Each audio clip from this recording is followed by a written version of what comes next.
नकली पिस्टल खोसता रे डांड में जहिया भेटा जइबे गोली मारम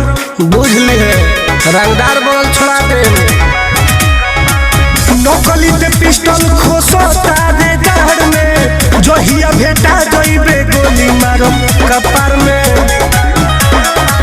लगले उधार के तो खोजे कोटेदार अरे खोजे कोटेदार रे